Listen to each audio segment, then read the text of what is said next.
الرحمن الرحيم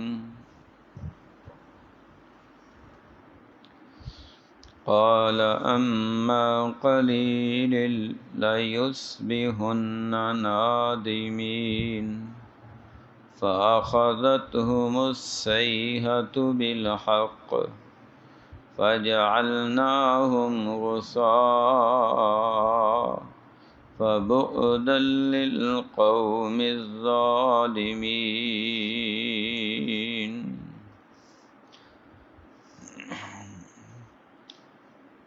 قال فرمایا اما قلیل تھوڑی دیر بعد لیصبحن نادمین البتہ وہ ہو جائیں گے ندامت اٹھانے والے، پشیمان ہونے والے، شرمندہ ہونے والے۔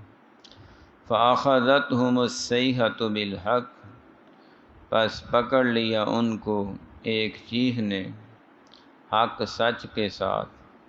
فَجَعَلْنَاهُمْ غُثَاءً پس کر دیا ہم نے ان کو ٹکڑے ٹکڑے۔ فَبُعْدًا لِلْقَوْمِ الظَّالِمِينَ پس ہلاکت ہے اس قوم کے لیے جو ظلم کرنے والے تھے۔ آیت نمبر 40 اور 41 ہے سورہ مومنون کی۔ اللہ سبحانہ و تعالی نے اس مقام پہ ایک قوم کے انجام کا ذکر فرمایا کہ جب وقت کے پیغمبر نے اللہ تعالیٰ سے مدد طلب کی، قال رب انصرنی بما کذبون، یہ جھٹلا رہے ہیں لہذا میری مدد فرما۔ تو اللہ رب العزت نے فرمایا اما قلیل لیصبحن نادمین، تھوڑا عرصہ بعد انتہائی شرمندہ ہونے والے ہیں، ندامت اٹھانے والے ہیں، اپنے کیے پہ پشیمان ہونے والے ہیں۔ جیسے ہی اخذتہم الصیحۃ بالحق، ایک یقینی چیخ اور چنگاڑ ان کے اوپر پڑے گی۔ فجعلناہم غثاء ہم ان کو ریزہ ریزہ کر کے رکھ دیں گے۔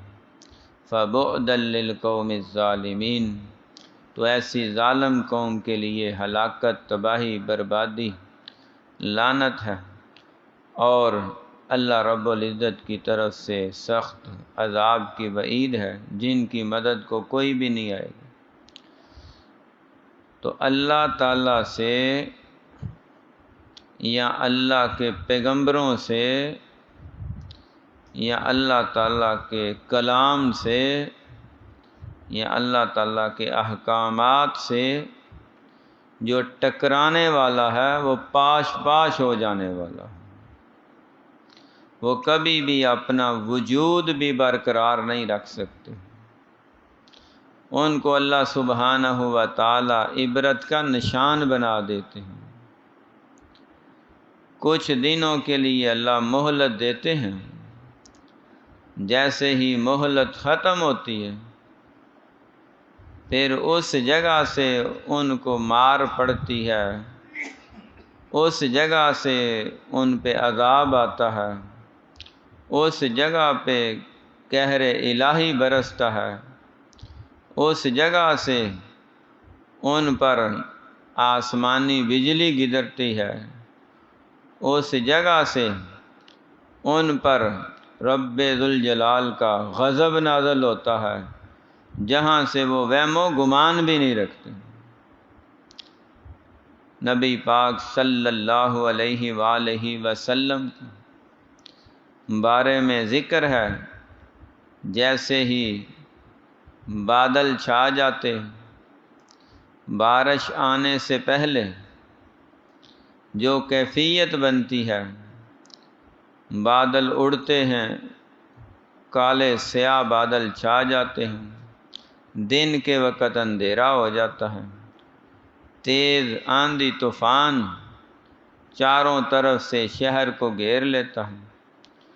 اس حالت میں حضور نبی کریم صلی اللہ علیہ وآلہ وسلم کبھی اپنے گھر کے اندر جاتے، کبھی باہر تشریف لاتے، بے قراری میں اور اللہ رب العزت کی یاد میں اس وقت تک چین سے سکون سے نہیں بیٹھتے تھے جب تک بادلوں سے بارش نہ برسنی شروع ہو جائے، آندھی رک نہ جائے، اللہ سبحانہ و تعالی اس بادل کو مخلوق کے لیے رحمت نہ بنا دے۔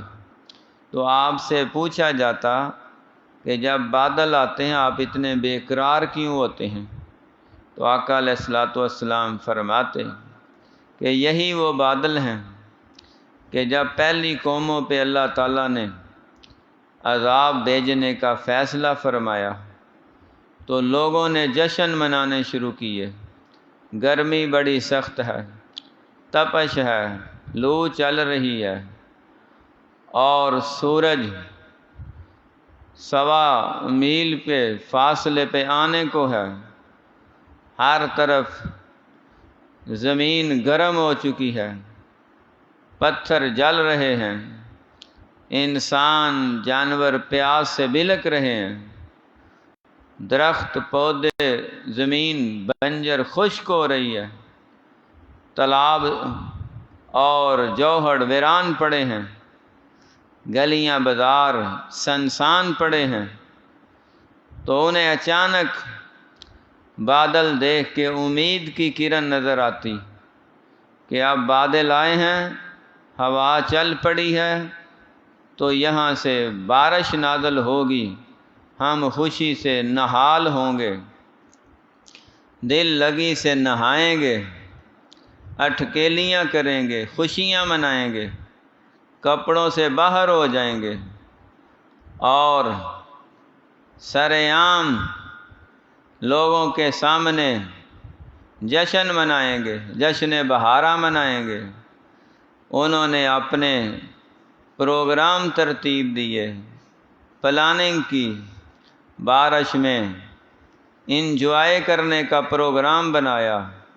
جیسے ہی وہ لوگ مرد اور عورتیں کھلے میدانوں میں اکٹھے ہوئے بادلوں سے بارشوں سے لطف اندوز ہونے کے لیے، تو ان بادلوں سے پانی کی بجائے بارش کی بجائے اللہ رب العزت نے آگ برسانا شروع کر دی۔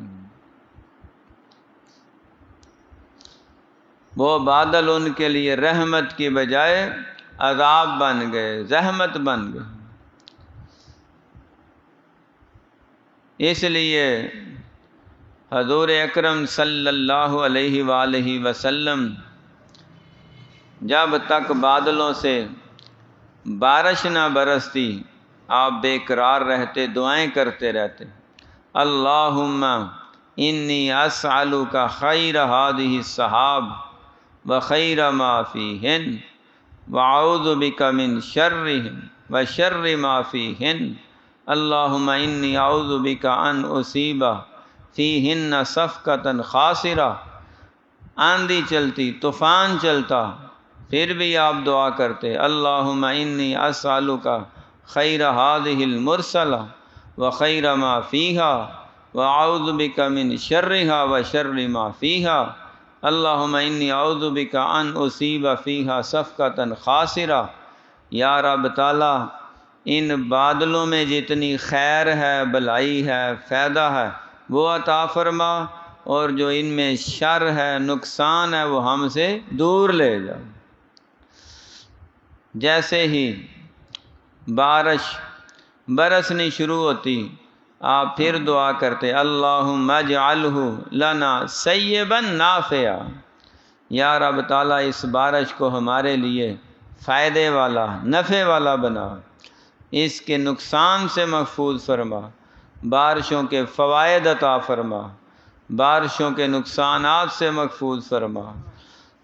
تو امت کو بھی ترغیب دلائی کہ دعا کی قبولیت کا ایک وقت یہ بھی ہے کہ جب بارش ہو رہی ہو اس وقت اللہ سے دعا کرو، اللہ دعا قبول فرماتے ہیں۔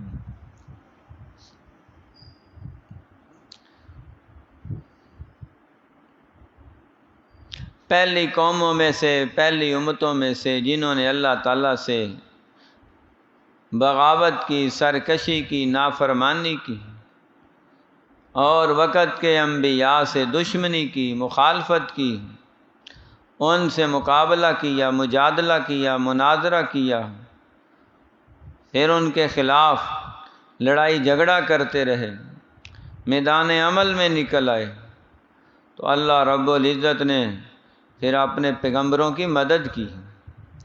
حضرت نوح علیہ السلام سے لے کے حضرت ہود علیہ السلام تک، لوط علیہ السلام تک جتنی بھی قوموں کے سلسلے گزرے ہیں، ان میں انبیاء نے، وقت کے نبی نے اللہ سے مدد مانگی، اللہ تعالیٰ نے بھرپور بر وقت مدد کی، اور دشمنوں کو ایسا تباہ و برباد کیا کہ نام و نشان سے ہی مٹا دیا، ان کو ختم کر دیا، ان کو ملیا میٹ کر کے رکھ دیا۔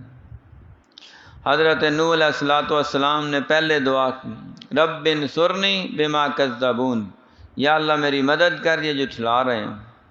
پھر دعا کی، ربی انی مغلوب فانتصر، یا رب تعالیٰ میں تو مغلوب ہو رہا ہوں، شکست کی طرف جا رہا ہوں، اور یہ مجھ پہ چڑھائی کر رہے ہیں، میری مدد فرما۔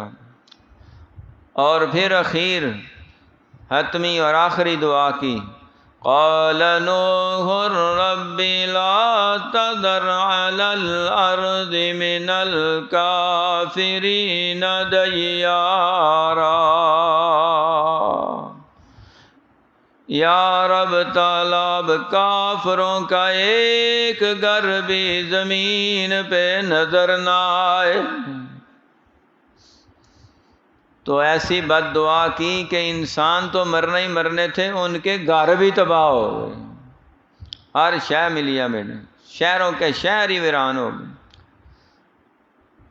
کسی نے کہا کہ جو مد مقابل ہیں وہ تو عمر رسیدہ ہیں، نوجوان ہیں، تو بچوں اور بوڑھوں کا یا بیماروں کا، عورتوں کا کیا قصور ہے، آپ ان کے خلاف بھی بد دعا کر رہے ہیں۔ تو اس کی وجہ حضرت نوح علیہ السلام نے خود بیان فرمائی، اِنَّكَ إِن تَذَرْهُمْ يُضِلُّوا عِبَادَكَ إِنَّكَ إِن تَذَرْهُمْ يُضِلُّوا عِبَادَكَ وَلَا يَلِدُوا إِلَّا فَاجِرًا كَفَّارًا۔ یا رب تعالیٰ اگر تو نے ان میں سے کسی کو زندہ چھوڑا تو یہ نسل آگے چلائیں گے، ان کی جو نسل ہوگی وہ بھی فاجر اور کافر ہی ہوں گے۔ پوچھنے والوں نے پوچھا، آپ کو کیسے پتہ چلا ہے کہ آنے والی نسلیں ایسی نکلیں گی؟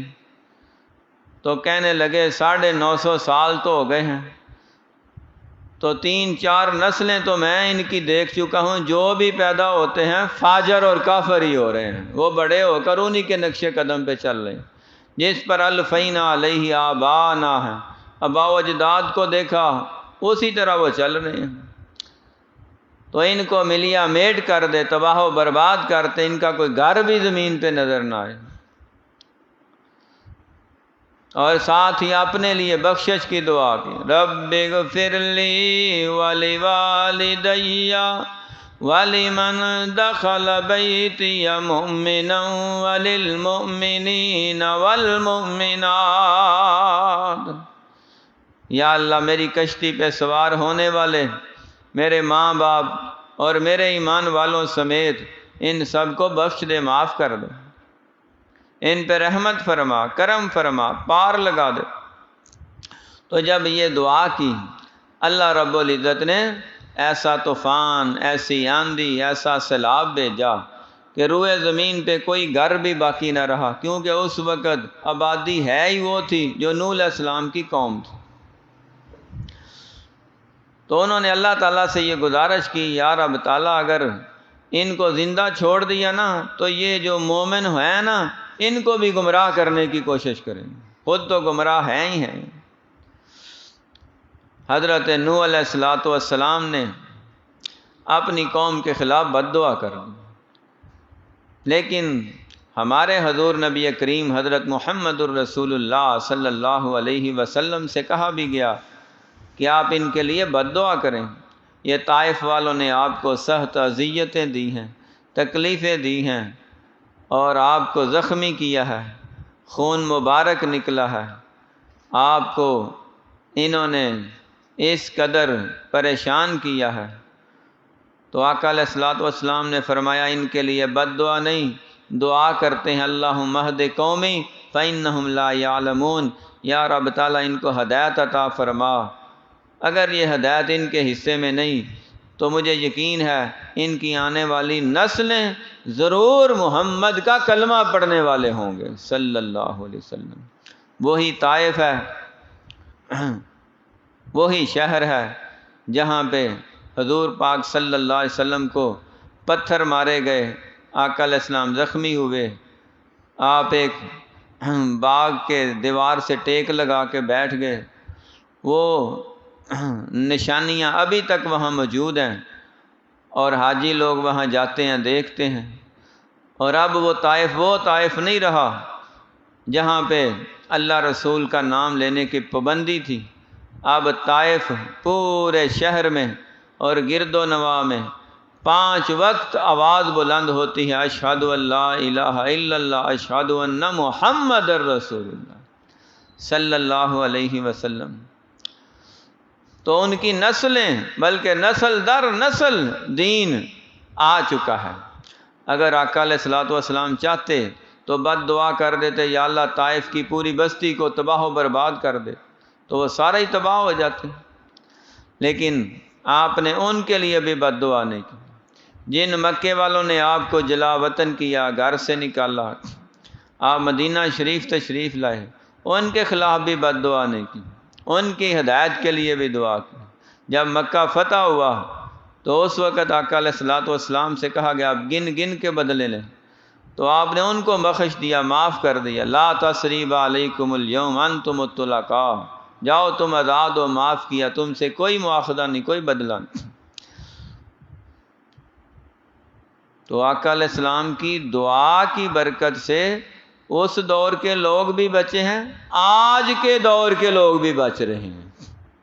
اس وقت بھی ہمارے اعمال اس قدر نہیں کہ اللہ تعالیٰ کی طرف سے کوئی مہلت ملے، جس قدر لوگ بگاڑ کی طرف، اندھیر نگری کی طرف، فحاشی اور عریانی بے حیائی کی طرف، شرک و بدعات کی طرف، نافرمانی اور بغاوت اور سرکشی کی طرف، گناہوں کی دلدل کی طرف، جرائم کی طرف اور بڑے بڑے کبیرہ گناہوں کی طرف جا چکے ہیں، یہ تو اللہ تعالیٰ کی طرف سے مہلت ہے، اور حضور نبی کریم صلی اللہ علیہ وآلہ وسلم کی دعا ہے کہ اللہ تعالیٰ ہم سے عذاب ٹال رہے ہیں، مصیبتیں دور کر رہے ہیں، ہم سے بڑے بڑے آفتیں اور بلائیں وبائیں ٹال رہے ہیں، وگرنہ پہلی قوموں کی طرح اگر ہوتا وَلَوْ يُعَجِّلُ اللَّهُ لِلنَّاسِ الشَّرَّ اسْتِعْجَالَهُمْ لَقُضِيَ إِلَيْهِمْ أَجَلُهُمْ، تو کبھی کا معاملہ ملیا میٹ ہو چکا ہوتا۔ یہ تو کروڑ ہا ارب ہا لا تعداد مرتبہ آقا علیہ السلام کی ذات بابرکات پہ درود و سلام پڑھا جائے، جن کی دعا کی برکت سے ہم بچتے چلے جا رہے ہیں، ہم جیسے بچتے چلے جا رہے ہیں۔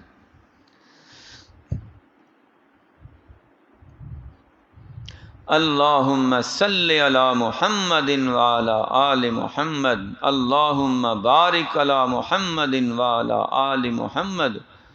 حضور پاک صلی اللہ علیہ وسلم کی ذات بابرکات کے، آپ کی قبر انور پہ، روضہ اطہر پہ، گنبد خضرا پہ، مدینہ شریف پہ، اور آقا علیہ الصلوۃ والسلام کے صحابہ پہ، اہل بیت اطہار پہ، آپ کی امت کے سارے فرما برداروں پہ، جنہوں نے یہ پیغام ہم تک پہنچایا، کروڑ ہا رحمتیں اللہ نازل فرمائے، جن کی محنتوں کاوشوں سے یہ دین ہم تک پہنچا، آقا علیہ الصلوۃ والسلام کی حدیثیں ہم تک پہنچیں، اللہ کا کلام ہم تک پہنچا، اور آقا علیہ الصلوۃ والسلام کی سنتیں عمل ہم تک پہنچا ہے، اور آپ کی دعاؤں کے اثرات آج تک باقی ہیں، قیامت تک باقی رہیں۔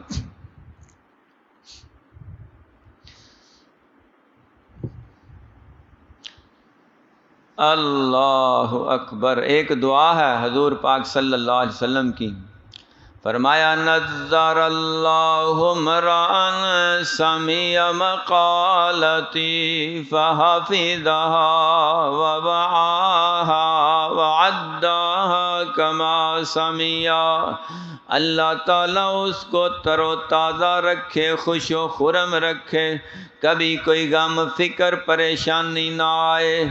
جس نے ایک حدیث پیغمبر علیہ السلام کی سنی من و ان بغیر کمی بیشی کے، آگے دوسروں تک پہنچا دیا، اللہ تعالیٰ اسے کبھی کسی غم فکر سے دوچار نہ ہی کرے،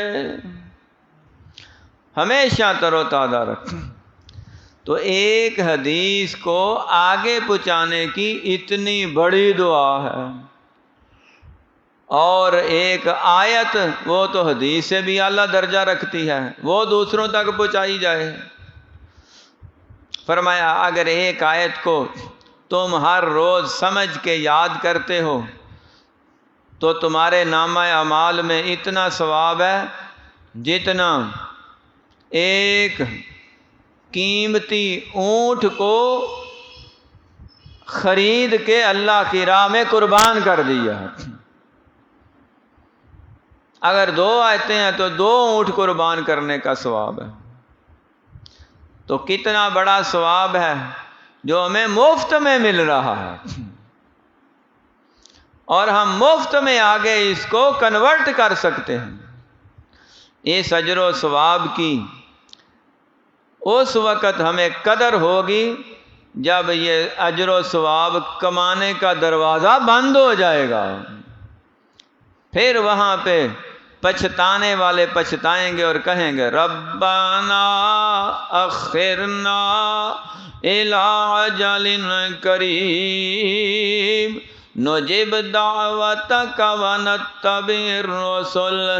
یا رب تعالیٰ ہمیں تھوڑی سی مہلت دے دے، ہم واپس دنیا میں جائیں، وہ عمل کریں گے جو تیری رضا کے مطابق ہیں، ہم وہ کام کریں گے جو تیرے انبیاء نے بتائے ہیں۔ اللہ فرمائیں گے اب وقت ختم ہو چکا ہے، تمہارے پاس آنے والے آئے، بتانے والے آئے، سمجھانے والے آئے، تم نے ان کی کوئی پرواہ نہیں کی، آج تمہاری پرواہ کرنے والا کوئی نہیں۔ اس وقت کا پچھتاوا کوئی فائدہ نہیں دے گا، اس وقت کا رونا چیخنا چلانا کوئی فائدہ نہیں دے گا۔ اللہ سبحانہ و تعالی نے بڑے طریقوں سے ہمیں جھنجھوڑا ہے۔ ابھی کل کی بات ہے، تیز آندھی طوفان سے کتنا ملک کے بہت بیشتر حصوں میں نقصان ہوا۔ آندھیاں کس کے حکم سے آتی ہیں؟ کس کے حکم سے ٹھہرتی ہیں؟ طوفان کس کے حکم سے آتے ہیں؟ کس کے حکم سے ٹھہرتے ہیں؟ بارشیں کس کے حکم پہ برستی ہیں؟ اولے کس کے حکم پہ برستے ہیں؟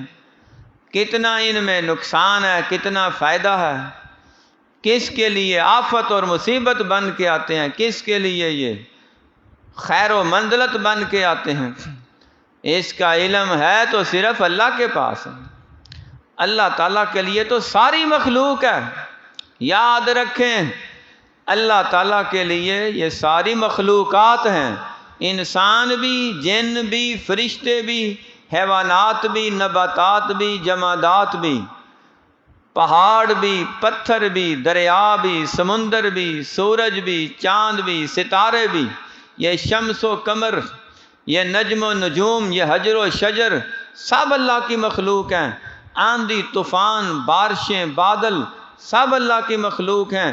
جب اللہ تعالیٰ کی طرف سے ان کو آرڈر آتا ہے اذا اراد شیئا ان یقول له کن فیکون، تو وہ اللہ کے حکم کی طرف پہلے ہی کان لگائے ہوتے ہیں، ادھر اشارہ ہوتا ہے فوراً طوفان چل پڑتا ہے، آندھی شروع ہو جاتی ہے، بارش برسنا شروع ہو جاتی ہے، اولے پڑنے لگ جاتے ہیں، ادھر سے آرڈر آتا ہے رک جاؤ، ہر شے تھم جاتی ہے۔ ایک لمحے کے لیے بھی وہ یہ نہیں کہتے یا اللہ ذرا ٹھہر جا، ہمیں تھوڑا سا آرام کرنے دے، یا اللہ تیرا حکم تو اپنی جگہ ہے، ہمیں ذرا گاہک ڈیل کر لینے دے، یا اللہ تیرا حکم تو اپنی جگہ ہے، مجھے ذرا نیند پوری کر لینے دے، یا اللہ تیرا حکم تو اپنی جگہ ہے، میں ذرا آؤٹنگ پہ ہوں، مجھے انجوائے کر لینے دے، یا اللہ تیرا حکم تو اپنی جگہ ہے، یہ تھوڑے میرے گیسٹ آئے ہوئے ہیں، میں ذرا ان کے ساتھ ذرا خوش گپیوں میں مصروف ہوں، تھوڑی سی یہ محفل سجی ہوئی ہے، اس کو درمیان میں منقطع نہیں کر سکتے، یا اللہ تیرا حکم اپنی جگہ ہے، حی علی الصلاح حی علی الفلاح، ہمارا کھیل کا میدان سجا ہوا ہے، یہ عروج پہ گیم چل رہی ہے، ہم راستے میں ترک کر کے چھوڑ کے نہیں آ سکتے، تیرا حکم اپنی جگہ ہے لیکن ہم کریں گے اپنی مرضی۔ اتنے بڑے طوفان اللہ کی مرضی کے تابع، اتنی بڑی آندھیاں اللہ کی مرضی کے تابع، اتنے بڑے بادل اللہ کی مرضی کے تابع، اتنی بارشیں اللہ کی مرضی کے تابع، اتنے پہاڑ اللہ کی مرضی کے تابع، اتنے دریا سمندر اللہ کی مرضی کے تابع، اتنے بڑے ستارے اللہ کی مرضی کے تابع، شمس و قمر اللہ کی مرضی کے تابع، فرشتے طاقتور اللہ کی مرضی کے تابع، آسمان و زمین اللہ کی مرضی کے تابع، انسان ہی باغی ہو رہا ہے۔ کیا حیثیت ہے انسان کی، تھوڑا سا اوپر چلے جائیں بندے نظر ہی نہیں آتے، مکان ہی غائب ہو جاتے ہیں، بڑے بڑے پہاڑ اوجل ہو جاتے ہیں، جہاز پہ جا کے دیکھیں زمین کے سارے شہر ہی غائب ہو جاتے ہیں۔ جب انسان کی کوئی پوری کائنات کے مقابلے میں حیثیت ہی اہمیت ہی کوئی نہیں، نظر ہی نہیں آتا، تو اپنے آپ کو یہ اللہ رب العزت کے حکموں کا مقابلہ کرنے والا سمجھتا ہے۔ ایسے متکبر انسان کو فرشتے جہنم کے لاوے کے اندر غوطے دے دے کے سزا دیں، جیسے پہلی قوموں کو اللہ نے دنیا میں ہی چیخ سے، چنگاڑ سے، آندھیوں سے، طوفان سے، بڑی تیز بارشوں سے، بادلوں سے ایسا غرق کیا، تباہ و برباد کیا کہ ان کو صفحہ ہستی سے ہی مٹا کے رکھ دیا۔ اما ثمود فاہلکوا بالطاغیہ واما عاد فاہلکوا بریح صرصر آتیہ سخرها علیہم 7 لیال و8 ایام حسوما فتری القوم فیہا صرعا کأنہم اعجاز نخل خاویہ فہل تری لہم من باقیہ فہل تری لہم من باقیہ۔ ان میں سے کوئی نظر آتا ہے؟ کوئی بھی نہیں، ڈھانچے مل رہے ہیں۔ اللہ رب العزت فرماتا ہے اتنے قد کاٹ والے تھے، اتنے قد داور تھے، جب ان کی لاشیں پڑی ہوئی تھیں ایسے نظر آ رہا تھا جیسے کھجور کے درخت کو زمین سے اکھاڑ کے زمین پہ پٹخ دیا ہو۔ اور تفسیروں میں اتنے طاقتور تھے کہ پورا پورا درخت ایسے بازوؤں میں لے کے زمین سے اکھاڑ کے پھینک دیتے تھے۔ کہاں گئی ان کی طاقتیں، کہاں گئی ان کی رونتیں، کہاں گیا ان کا تکبر، کہاں گیا ان کا غرور۔ وجاء فرعون ومن قبل والمؤتفقات بالخاطئہ، فرعون کہاں گیا، اس کے لشکر کہاں گئے، اس کی فوجیں کہاں گئیں، اس کا غرور کہاں گیا، ہر شے غرق ہو کے رہ گئی ہے۔ ایک پانی کی لہر نے فرعون کو تباہ و برباد کر دیا، اس کا پورا باغی لشکر تباہ و برباد کر دیا، آج تک دوبارہ کوئی فرعون تو نہیں اٹھا۔ اللہ رب العزت ایسے عبرت کا نشان بناتے ہیں کہ پھر آنے والی نسلوں کے لیے ایک سبق آموز کہانی بن جاتی ہے۔ 7 دن سخرھا علیہم 7 لیال و 8 ایام، 7 دن 8 راتوں تک ایسے چلتا رہا عذاب۔ آندھی طوفان، اللہ سبحانہ و تعالی نے اس آندھی کے طوفان کے پیریڈ کو اتنا لمبا کر دیا ہے، پورا ہفتہ طوفان ہی چلتا رہا ہے۔ یہ 1 گھنٹہ آندھی آئی ہے، کتنا نقصان ہوا ہے؟ 2 گھنٹے ہوتے کتنا نقصان ہوتا؟ 4 گھنٹے چلتی، پھر 8 گھنٹے، 24 گھنٹے اگر طوفان چلتا رہتا تو پھر کتنا نقصان ہوتا؟ شہروں کے شہر بلاک ہو کے رہ گئے، سڑکیں ویران ہو گئیں، دنیا اندر دبک گئی، چھتیں اڑ گئیں، درخت اکھڑ گئے، چھپر اڑ گئے، اور کئی ملبے تلے دفن ہو گئے ہیں۔ اللہ تعالیٰ نے ایک جھلک دکھا کے اپنی طاقت کا مظاہرہ کیا ہے، جھنجھوڑا ہے کہ اگر ان پہ اس قدر طوفان چل سکتے ہیں تو زلزلہ چند سیکنڈ کا لانے والا بھی وہ ہے، اگر وہ ٹائم پیریڈ بڑھا دے تو چند منٹ کے اندر اندر پوری زمین کو اذا زلزلت الارض زلزالہا بنا دے، ہر شے تباہ و برباد ہو جائے۔ سخرھا علیہم 7 لیال و 8 ایام، 7 راتیں 8 دن تک طوفان چلتا رہا۔ اللہ نے ان کو حسوماً ریزہ ریزہ کر کے ٹکڑے ٹکڑے کر کے ہڈیاں بھی توڑ دی، گوشت بھی ان کا اڑنے لگا، ڈھانچے بن گئے۔ ہل تری لہم من باقیہ، ان کا نام و نشان لینے والا بھی کوئی، نام تک لینے والا کوئی نہیں بچا ہے۔ جب اتنی طاقتور قومیں نہیں بچ سکی تو ہم 5-6 فٹ کے اتنے سول کمزور سہولیات کے اور جناب سستی کے مارے ہوئے ہم ان آندھیوں طوفانوں سے مقابلہ کر سکتے ہیں؟ ہمیں ڈرنا چاہیے، جھکنا چاہیے اللہ کے سامنے، رکوع میں، سجدے میں۔ لوگ تبصرے بڑے کرتے ہیں، لوگ باتیں بڑی کرتے ہیں اور بحث بڑی کرتے ہیں۔ کسی کسی کو توفیق ہوتی ہے کہ اتنی تیز آندھی طوفان آیا، توبہ استغفار کر کے سیدھا مسجد میں آئے یا گھر میں ہی مصلی بچھائے، وضو کرے، 2 رکعت نماز پڑھے، اللہ سے اپنے لیے، گھر والوں کے لیے دعا کرے، یا اللہ اپنے آئے ہوئے عذاب کو ہم سے ٹال کے واپس لے جا۔ کسی کے ذہن میں ہی نہیں یہ بات آتی کہ یہ بھی کوئی کام کرنے والا ہے۔ یہ کیوں نہیں دماغ میں آتا؟ کیونکہ ہماری سوچیں کہیں اور لگی ہوئی ہیں، ہماری فکریں کہیں اور لگی ہوئی ہیں۔ طوفان میں، آندھی میں، زلزلے میں، سیلاب میں، بارشوں میں یہ تو فکر ہوگی کہ میری دکان کا کیا بنے گا، میرے کارخانے کا کیا بنے گا، میرے کاروبار کا کیا بنے گا، گھر کی چھت کا کیا بنے گا، فرش کا کیا بنے گا، پانی باہر گلی میں کھڑا ہے کہیں گھر کے اندر نہ آ جائے، یہ چھت کمزور ہے کہیں گر نہ جائے۔ یہ سوچیں فکریں تو ہوں گی، یہ فکر، یہ چنتا، یہ سوچ اور یہ درد دل کو لگ جائے کہ یہ تو بچنا نہیں بچنا، ہم کچھ کر سکتے ہیں کہ نہیں کر سکتے، ہمارے کرنے کا کام ہے اللہ کے سامنے سجدے میں چلے جانا۔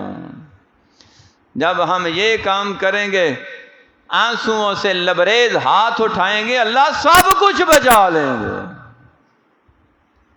تو پہلی قوموں کے واقعات صرف قصے کہانیاں نہیں، یہ ہماری عبرت اور نصیحت کے لیے ہیں۔ اللہ تعالی ہمیں ان سے نصیحت اور عبرت اور یہاں سے سبق حاصل کرنے کی توفیق عطا فرمائے۔ اللہ تعالی آندھیوں اور طوفانوں کو ہم سے دور فرمائے، اور ہمارے لیے ان موسموں کو فائدہ مند اور پوری ملک و ملت کے لیے ہر لحاظ سے نفع والا ثابت فرمائے۔ قال اما قلیل لیصبحن نادمین، فرمایا تھوڑی دیر بعد لیصبحن نادمین، البتہ وہ ہو جائیں گے ندامت اٹھانے والے۔ فَأَخَذَتْهُمُ الصَّيْحَةُ بِالْحَقِّ، پس پکڑ لے گی ان کو چیخ حق سچ کے ساتھ۔ فَجَعَلْنَاهُمْ غُثَاءً، پس کر دیا ہم نے ان کو ریزہ ریزہ، ذرہ ذرہ۔ فَبُعْدًا لِلْقَوْمِ الظَّالِمِينَ، بس ہلاکت ہے ایسی قوم کے لیے جو ظلم کرنے والے ہیں۔ صدق اللہ العظیم۔ سبحانک اللہم۔